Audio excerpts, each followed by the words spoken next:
Kafir dari Indonesia! Usir kafir! There's no place for infidels in Indonesia, this man screams. Sentiments are rising against the construction of a church in this suburb of Jakarta. Members of hardline groups like the Islamic Defenders Front took to the streets to show their anger at the increase of churches in predominantly Muslim Indonesia. Memang di Indonesia ini bukan negara Islam. Indonesia is not an Islamic state, but it's also not a state of evil.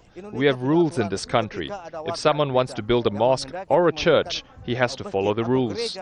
The conflict escalated on Sunday when Reverend Luspida Simanjuntak and a church elder were seriously wounded during an attack on their way to hold a church service on an empty plot of land in Kasih, West Java. 10 people have been arrested for stabbing and beating the two church leaders.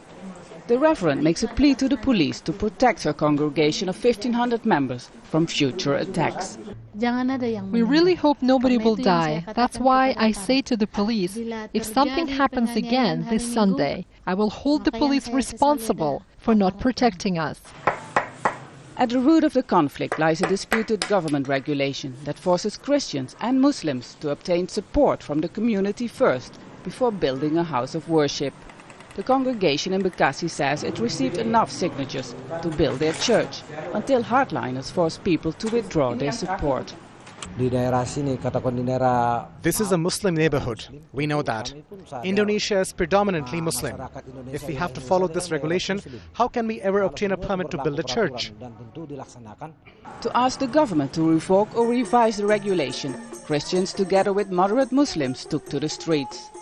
It's a rare sight in predominantly Muslim Indonesia. Christians are demonstrating. In a country that is proud of its tolerance and diversity, they now feel that their rights are being hampered. Not only Christians, but also a moderate Muslim majority is worried about increasing intolerance and the government's lack of action.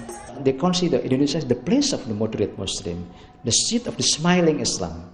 But the fact is that not only because they are facing very serious problem, but they also consider that now Indonesia is heading to the situation in which also the place of the angry Islam. The government is urged to take firm action against hardline groups using violence, otherwise the fragile balance between different religions could lead to a more serious conflict, damaging Indonesia's famous face of tolerance and diversity.